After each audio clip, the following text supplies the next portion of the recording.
Greetings everyone. நம்ம டெய்லியும் prelims and mains point of வியூல கரண்ட் அஃபேர்ஸ் ஆர்டிகல்ஸ் பார்க்குறோம். இன்னைக்கு என்ன இம்பார்ட்டன்ட் ஆர்டிகல்ஸ் இருக்கு அப்படிங்கிறத பார்ப்போம். சரிங்களா?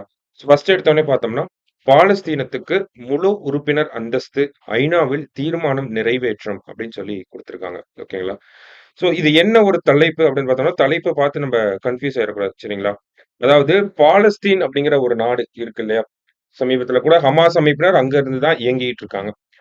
ஸோ இந்த பாலஸ்தீன் அப்படிங்கிற நாட்டுக்கு ஒரு ஐநா சபையில ஒரு முழு உறுப்பினர் அப்படிங்கிற அந்தஸ்தை கொடுக்கணும் அப்படின்னு சொல்லி ஒரு தீர்மானம் தான் நிறைவேறியிருக்கு. அவங்க இன்னும் முழு உறுப்பினராக மாறல. சரிங்களா?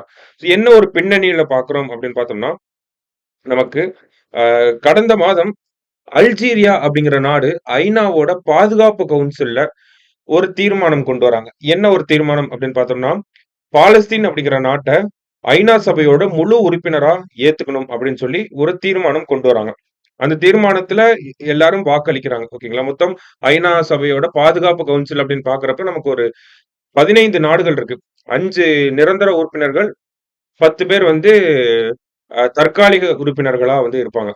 இந்த நிரந்தர உறுப்பினர்கள் அப்படின்னு பாக்குறப்ப America, Russia, Britain, France, China இவங்கெல்லாம் தான் நிரந்தர உறுப்பினர்களா இருக்காங்க. ஓகேங்களா? சோ அந்த அல்ஜீரியா கொண்டு வந்த அந்த தீர்மானம், பாதுகாப்பு கவுன்சில்ல கொண்டு வந்த அந்த தீர்மானம் அப்படிங்கிறது எல்லா நாடுகள்னாலையும் ஒத்துக்கப்படுது. ஒரு நாடு மட்டும் எதிர்ப்பு தெரிவிக்குது. ஒரு வீட்டோ அதிகாரத்தை பயன்படுத்துறாங்க. யார் அப்படின்னு பார்த்தோம்னா அமெரிக்கா. சோ இந்த ஐநா பாதுகாப்பு கவுன்சிலை பொறுத்த வரைக்கும் இந்த நிரந்தர உறுப்பினர்களா இருக்கக்கூடிய நாடுகள் ஏதாவது ஒரு நாடு வந்து வீட்டோ அதிகாரத்தை பயன்படுத்துதுங்கிற பட்சத்துல அந்த தீர்மானம் நிறைவேறாது. அதனால அல்ஜீரியா கொண்டு வந்த தீர்மானத்தை அமெரிக்கா வீட்டோ அதிகாரத்தை பயன்படுத்தி தடுக்கிறாங்க. அதனால அந்த தீர்மானம் நிறைவேறாம போகுது. அதுக்கப்புறம் தான் என்ன பண்றாங்க, இப்போ ஐநாவோட பொதுச்சபையில வந்து அரபு நாடுகள் குழு அப்படிங்கிற ஒரு குழு இருக்கு. ஓகேங்களா? அரபு நாடுகள் நம்ம ஒன்னா சேர்றதுதான் அரபு நாடுகள் குழு அப்படின்னு சொல்லி சொல்றோம். ஓகேங்களா?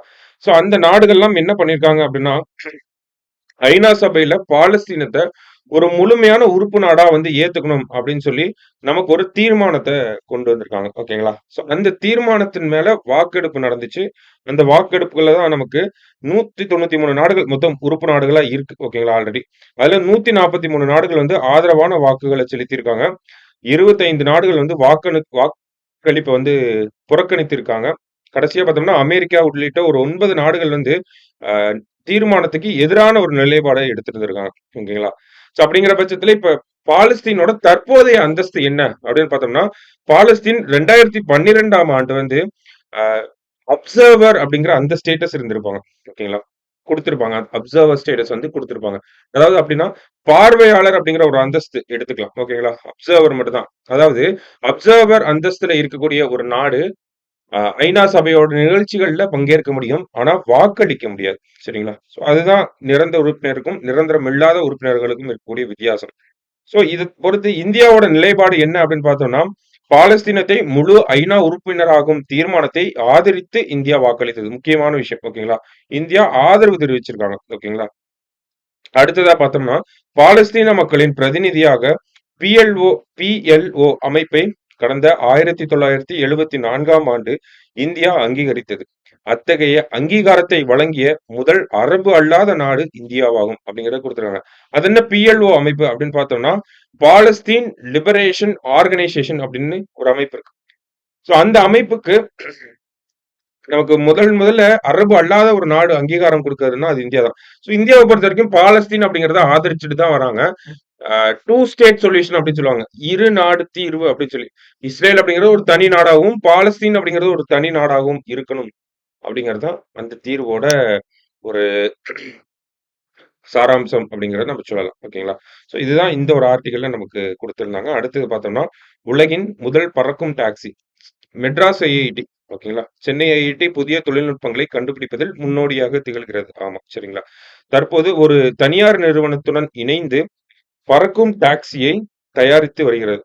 முழுவதும் மின்சாரத்தில் இயங்கும் இந்த டாக்ஸி பயன்பாட்டிற்கு வந்தால் உலகின் முதல் பறக்கும் மின்சார டாக்ஸியாக இருக்கும் அப்படிங்கிறத சொல்லியிருக்காங்க. சோ ஒரு பறக்கும் டாக்ஸி அப்படிங்கறத உருவாக்கியிருக்காங்க. சோ எவ்வளவு வேகத்துல பறக்கக்கூடியது அப்படின்னு பார்த்தோம்னா 200 கிலோமீட்டர் ஸ்பீட்ல வந்து போகக்கூடியது. ஓகேங்களா?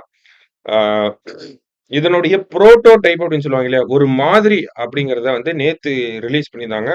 ஸோ அத பேஸ் பண்ணி தான் இந்த ஒரு ஆர்டிகிள் குடுத்துருக்காங்க. ஸோ அந்த டாக்ஸி யார் உருவாக்குனாங்க அப்படின்னு பார்த்தோம்னா, மெட்ராஸ் ஐஐடில இருக்கக்கூடிய பிளேன் அப்படின்னு சொல்லக்கூடிய ஒரு நிறுவனம் இருக்கு. ஓகேங்களா? ஸோ பிளேன் அப்படின்னு சொல்லக்கூடிய பிஎல்ஏஎன்இ அப்படின்னு சொல்றோம் இல்லையா? ஸோ அந்த ஒரு நிறுவனமும், மெட்ராஸ் ஐஐடியும் சேர்ந்து தான் இந்த ஒரு விஷயத்த வந்து நமக்கு பண்ணியிருக்காங்க. ஓகேங்களா? அடுத்தது சாகித்ய அகாடமி ஃபெல்லோஷிப்.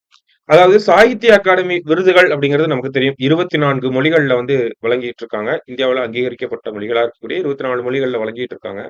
சோ அந்த வகையில பார்த்தோம்னா, இந்த சாகித்ய அகாடமியோட உயரிய விருதா உயரிய கௌரவமான விருதா கருதப்படக்கூடியது என்ன அப்படின்னு பார்த்தோம்னா, சாகித்ய அகாடமி ஃபெல்லோஷிப் அப்படிங்கிறது தான். சரிங்களா? சோ இப்ப இந்த வருஷத்துக்கான ஃபெல்லோஷிப் யாருக்கு குடுத்திருக்காங்க அப்படின்னு பார்த்தோம்னா, பிரபல எழுத்தாளர் நமக்கு எல்லாம் தெரிஞ்சிருக்கும். இங்கிலீஷ் புக்ல படிச்ச ஒரு ஆள் தான்.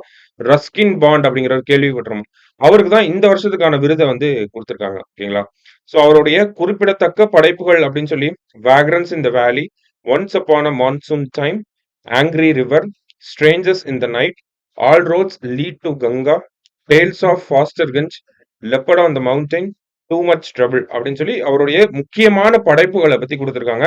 நமக்கு புக்ஸ் அண்ட் ஆத்தர்ஸ் ஓகேங்களா? எழுத்தாளர்கள் மற்றும் அவர்களுடைய படைப்புகளை சார்ந்து கேள்விகள் ஒவ்வொரு எக்ஸாம்லயும் வந்துட்டே தான் இருக்கு. ஸோ அந்த வகையில இவர் எழுதின இந்த முக்கியமான புத்தகங்கள்ல இருந்து ஏதாவது ஒரு கேள்வி வந்தாலும் வரலாம். சரி, நோட் பண்ணி வச்சுங்க.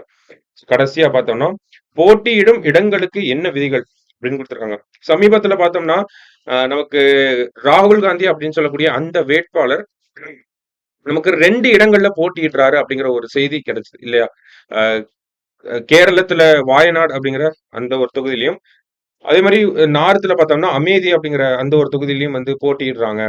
அப்படிங்கிற மாதிரியான செய்திகள் வந்துச்சு. அப்போ ஒரு வேட்பாளர் வந்து 2 இடங்கள்ல போட்டியிட முடியுமா?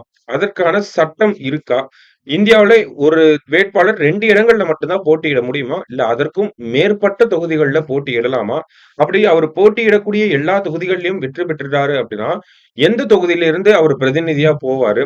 மத்த தொகுதிகளோட நிலைமை என்ன ஆகும்? அந்த மாதிரி பல கேள்விகள் நமக்கு இருக்கும் இல்லையா? சோ அதற்கான விடைகள தான் இந்த இடத்துல குடுத்திருக்காங்க. மக்கள் பிரதிநிதித்துவ சட்டம் பிரிவு 33ல 7 ஓகேங்களா? Representation of the people's act section 33ல 7 என்ன சொல்லுது அப்படின்னு பார்த்தோம்னா, ஒரு வேட்பாளர் 2 இடங்கள்ல போட்டியிடலாம் அப்படிங்கிறத சொல்லுது. ஓகேங்களா?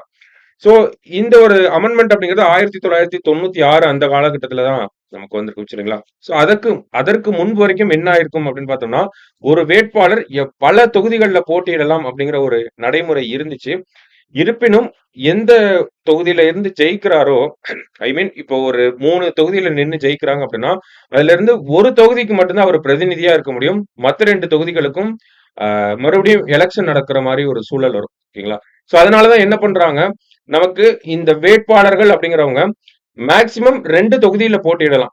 அதற்கு மேல போட்டியிடக்கூடாது அப்படிங்கிற ஒரு நடைமுறைய வந்து கொண்டு வராங்க. சோ அப்ப அத சொல்லக்கூடிய சட்டம் என்ன அப்படின்னு பார்த்தோம்னா, மக்கள் பிரதிநிதித்துவ சட்டம் தான் சொல்லுது. அதுல இருக்கக்கூடிய செக்ஷன் 33ல 7 தான் இந்த ஒரு விஷயத்த நமக்கு சொல்லுது. ஓகேங்களா? ஒரு வேட்பாளர் ஒன்றுக்கும் மேற்பட்ட தொகுதிகள்ல போட்டியிடலாம். மேக்ஸிமம் நம்பர் ஆஃப் தொகுதிகள் எத்தன அப்படின்னு பார்த்தோம்னா, 2 தொகுதிகள்ல போட்டியிடலாம். ஓகேங்களா? சோ அதுதான் நமக்கு முதல்ல குடுத்திருக்க செய்தியா இருக்கு. அடுத்தது பார்த்தோம்னா, அதே சட்டத்தோட பிரிவு 70 அப்படிங்கிறது என்ன சொல்லுது அப்படின்னு பார்த்தோம்னா, நமக்கு அந்த ரெப்ரசன்டேஷன் ஆஃப் த பீப்பிள்ஸ் ஆக்ட்ல செக்ஷன் 70 என்ன சொல்லுது அப்படின்னு பார்த்தோம்னா, ஒரு வேட்பாளர் வந்து 2 இடங்கள்ல நிக்கிறாரு. 2 இடத்துலயுமே ஜெயிச்சுட்டாரு அப்படிங்கிறப்போ, ஏதாவது ஒரு தொகுதியில இருந்து தான் அவரு பிரதிநிதியா இருக்க முடியும். ஓகேங்களா? ஒரு தொகுதியில இருந்து மட்டும் தான் அவரு எம்பி ஆக முடியும். இன்னொரு தொகுதியோட சீட்ட ரிசைன் பண்ணிறணும். அந்த இடத்துல மறுதேர்தல் அப்படிங்கிறது, அந்த பை எலக்ஷன் அப்படிங்கிறது வரும். அத பத்தி சொல்லக்கூடிய சட்டம், அந்த சட்டத்துக்குள்ள இருக்கக்கூடிய உட்பிரிவு அததான் நம்ம பார்க்கிறோம். சரிங்களா? ஏன்னா உட்பிரிவுகள் சார்ந்துமே நமக்கு கேள்விகள் ப்ரீவியஸ் இயர்ல வந்து தான் இருக்கு. ஓகேங்களா? இப்ப நமக்கு முன்னாடி கூட பார்த்திருந்தோம். எந்த ஒரு விதிகள வச்சு நமக்கு இந்த தேர்தல் அப்படிங்கிறத எலெக்ஷன் கமிஷன் வந்து அறிவிக்கிறாங்க. இந்த மாதிரியான விஷயங்கள்லாம் நமக்கு கேட்டுட்டு தான் இருக்காங்க. ஓகேங்களா? செக்ஷன்கள சார்ந்தும் அதாவது சட்டங்கள், அதுக்கு இருக்கக்கூடிய உட்பிரிவுகள், அதை சார்ந்தும் வந்து கேள்விகள் வந்துட்டு தான் இருக்கு. சரிங்களா? சோ அடுத்த கொஸ்டின் ஐ மீன் அடுத்தது என்ன சொல்றாங்க அப்படின்னு பார்த்தோம்னா, ஒரு வேட்பாளர் 2 இடத்துல அந்த இதுதான் சொல்லியிருக்காங்க. ஓகேங்களா? அதே மாரி பார்த்தோம்னா, இப்போ ஒரு மாநில தேர்தல் நடக்குதுன்னு வைங்களேன். அந்த மாநில தேர்தல பொறுத்தவரைக்கும் வெளி மாநிலத்துல இருக்கிறவரு அந்த மாநிலத்துல வந்து போட்டியிட முடியாது. ஓகேங்களா? சோ இப்ப நம்ப தமிழ்நாட்டுல ஒருத்தர் வந்து போட்டியிடணும் அப்படின்னா, அவரு தமிழ்நாட்டுக்குள்ள ஒரு வாக்காளரா இருந்தா மட்டும் தான் தமிழ்நாடு சட்டமன்ற தேர்தலுக்கு வந்து போட்டியிட முடியும். அதுவே லோக்சபா எலெக்ஷனா இருந்துச்சு. இப்போ ராகுல் காந்தி அவர்கள் உத்தரப்பிரதேசத்தை சேர்ந்தவங்க. அவங்க வாயநாட்டுல வந்து போட்டியிடுறாங்க. அப்படிங்கிறப்ப அதுக்கு என்ன ஒரு விதிமுறைகள் அப்படின்னு பார்த்தோம்னா, லோக்சபா எலெக்ஷனை பொறுத்த வரைக்கும் இந்தியாவுல ஒரு வாக்காளரா இருந்தா போதும். இந்தியாவுல ஏதாவது ஒரு தொகுதியில வாக்காளரா இருந்தா போதும். இந்தியாவுல இருக்கக்கூடிய எல்லா தொகுதிகள்லயும் நம்ம போட்டியிட்டுக்கலாம். ஓகேங்களா? ஆனா அதுக்கும் சில விதிவிலக்குகள் அப்படிங்கிறது இருக்கு. அது என்ன அப்படின்னு பார்த்தோம்னா, நமக்கு அஸ்ஸாம், லட்சத்தீவு மற்றும் சிக்கிம் இந்த 3 இடத்துல மட்டும் நம்ம போட்டி போட முடியாது. இப்ப ராகுல் காந்தி அவர்களையே நம்ம உதாரணத்துக்கு எடுத்துக்கிட்டோம்னா, வாயநாட்டுல போட்டியிடுறாரு, நார்த் இந்தியால போட்டியிடுறாரு. இவரு இதே உதாரணத்துக்கு வாயநாட்டிலயும், அஸ்ஸாம்ல ஒரு தொகுதியிலயும் போட்டியிட முடியுமான்னு கேட்டா முடியாது. இல்ல சிக்கிம்ல போட்டியிட முடியுமான்னு கேட்டா முடியாது. லட்சத்தீப்லயும் முடியாது. ஏன் அப்படின்னு பார்த்தோம்னா, அஸ்ஸாம், லட்சத்தீப், சிக்கிம் இந்த மாதிரியான இடங்களுக்கு வந்து அந்த ஊர்ல இருக்கக்கூடிய ஒரு அந்த ஊர்ல அவர் ஒரு வாக்காளரா இருக்கணும். ஓகேங்களா? அந்த ஊரை சேர்ந்தவங்களா இருக்கணும். அஸ்ஸாம்ல ஒரு வாக்காளரா இருந்தா மட்டும்தான், அஸ்ஸாம்ல இருக்கக்கூடிய லோக்சபா தொகுதிகளுக்கு போட்டியிட முடியும். லட்சத்தீப்ல ஒரு லட்சத்தீப்போட சொந்த வாக்காளராக இருந்தா மட்டும்தான், லட்சத்தீப்ல இருக்கக்கூடிய மக்களவை தொகுதிக்கு போட்டியிட முடியும். அதே கணக்கு தான் சிக்கிமுக்கும். ஓகேங்களா? ஏன்னா அங்க ட்ரைபல் கவுன்சில் அப்படிங்கிறது அதிகமா இருக்கும். ஓகேங்களா? பழங்குடியின இடங்கள் அப்படிங்கிறது அதிகமா இருக்கும்.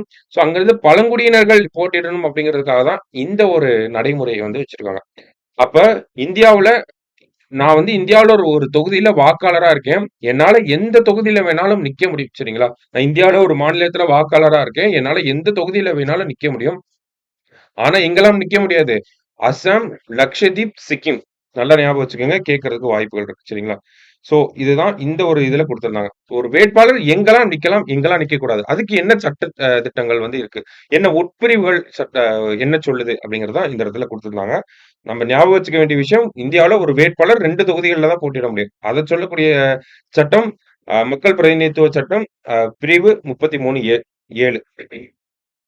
சோ அப்படி 2 இடத்துல நின்னாலும், ஒரு இடத்துல இருந்து மட்டும் தான் அவர் வெற்றி பெற்று அந்த ஒரு உறுப்பினராக இருக்க முடியும். பிரதிநிதியாக இருக்க முடியும் அப்படின்னு சொல்லக்கூடிய சட்டம் வந்து மக்கள் பிரதிநிதித்துவ சட்டத்திலே செக்ஷன் 70 வந்து சொல்லுது.